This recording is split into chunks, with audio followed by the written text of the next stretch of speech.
그렇게 박수와 격려를 받으며 내성적이고 소극적이었던 저는 말하기에 자신감을 얻었고 어느덧 10년째 여행 가이드를 하고 있었습니다. 어떻게 말했길래 이런 일이 생길 수 있었을까요? 안녕하세요. 내성적인 가이드입니다. 저는 학교 다닐 때 책 읽기 발표만 하면 친구들 시선 때문에 긴장하며 말을 버벅이는 학생이었는데요. 그러다가 대학생이 되어 자기소개 PT 과제를 준비하는데 이런 생각이 들더라고요. 앞으로 좋든 싫든 사람 앞에 나서야 할 일들이 점점 많아질 것 같은데 라고요. 그렇게 저는 스피치 학원 상담을 받으러 갔습니다. 가장 큰 걱정이었던 내성적인 사람도 말을 잘할 수 있는지를 원장님께 말씀드리니 제게 이렇게 말씀해 주시더라고요. 저희 학원은 말을 잘하러 오는 사람이 아니라 말을 잘하기 위한 분들이 오는 곳입니다. 서로 격려하고 응원받으러 오는 곳이라고 생각하시면 편하실 거예요.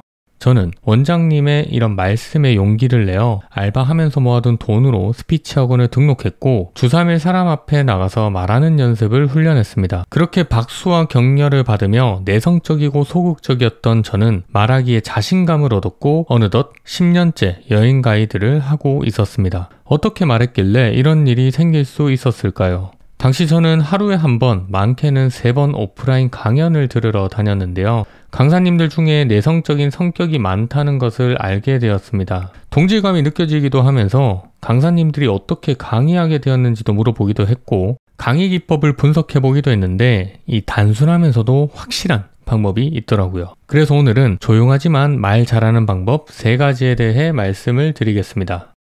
첫 번째는 천천히 말하기입니다. 당연한 거 아니야? 라고 생각하실 수도 있겠지만 실제로 무대에서는 그렇지 않습니다. 특히 내성적인 사람들이 더 빨리 말하려는 경향이 있는데요. 왜냐하면 말을 빨리 끝내고 싶기 때문이죠. 예를 들어 안녕하세요. 오늘은 말 잘하는 방법에 대해서 알아볼 건데요. 첫 번째는 천천히 말하기입니다. 라고 말하는 것이 아니라 안녕하세요. 오늘은 말 잘하는 방법에 대해 알아볼 건데요.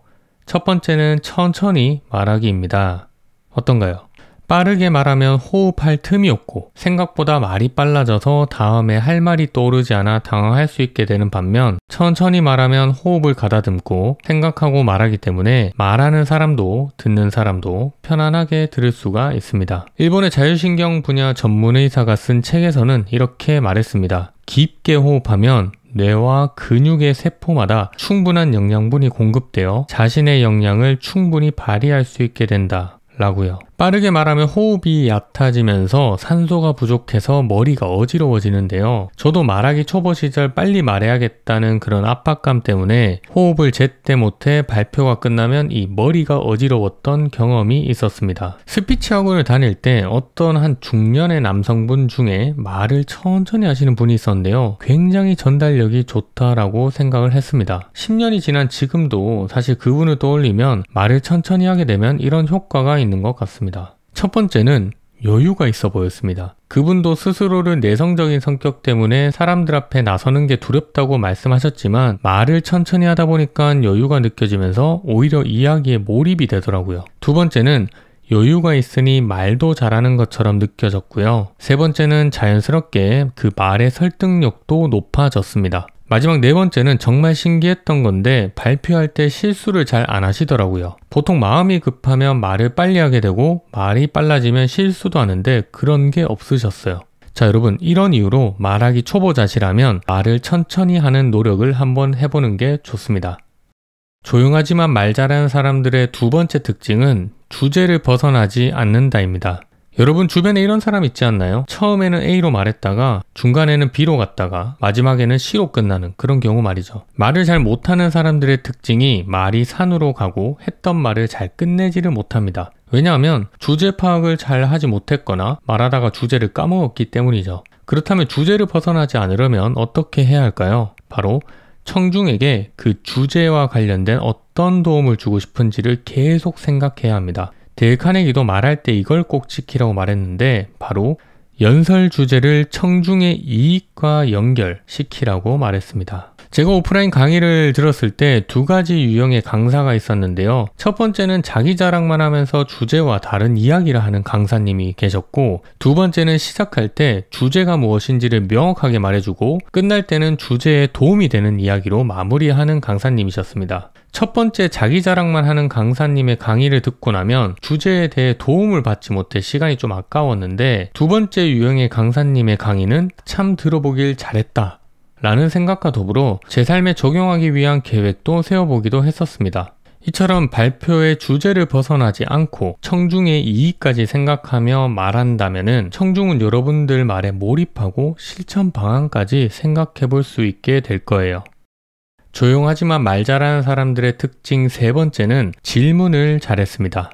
질문은 상대방을 존중한다라는 또 다른 표현이기도 한데요. 사람은 성격과 관계없이 누구나 말하기를 좋아합니다. 여러분, 유퀴즈 예능 프로에서 유재석을 보시면 상대방에게 질문을 통해 게스트가 말하도록 하면서 무대의 주인공으로 만들어주는 모습을 볼 수 있는데요. 이처럼 상대방의 마음을 얻기 위해 시작부터 본론으로 들어가지 말고 상대방의 생각을 들어보는 여유가 필요합니다.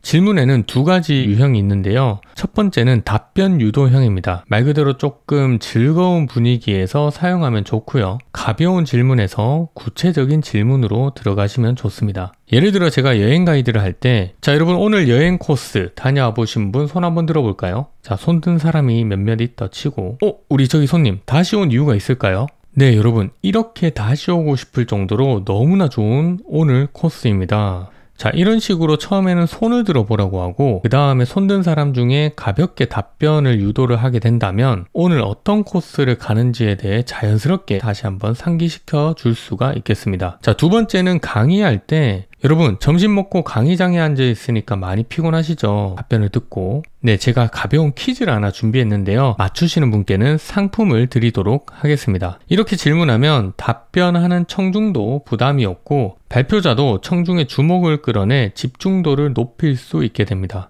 근데 이쯤에서 이런 생각이 드실 거예요. 아니 그러면 조금 무거운 분위기에서는 답변을 유도하기 어려울 것 같은데요. 네, 그럴 때는 두 번째 질문 유형이죠. 바로 생각 유도형으로 질문을 하시면 되겠습니다. 조금 무거운 분위기에 사용하기 좋고요. 방법은 상대방이 그림을 그리듯 생각할 수 있게 질문을 하는 방법입니다. 제가 가이드를 갈 때 새벽에 이제 출발을 하게 되면 이렇게 시작을 하죠. 여러분 새벽에 일어나서 헐레벌떡 준비하고 나오신다고 많이 피곤하시죠? 잠깐 쉬었다가. 네, 그러면 제가 지금부터 중요한 이야기 3가지만 말씀드리고 쉬도록 하겠습니다. 라고 질문하고 말하게 된다면 손님들은 헐레벌떡 준비하고 나온 자신의 모습을 상상하며 앞에 있는 가이드의 말에 집중하게 됩니다. 강의를 할 때는 여러분들은 이 강의를 어떻게 참여하시게 되었나요? 잠깐 쉬었다가. 네, 본의 아니게 필수 교육이라서 참여하신 분들이 많으신 것 같은데요. 제가 강의를 시작하기 전에 짧은 영상 한번 보고 시작하도록 하겠습니다.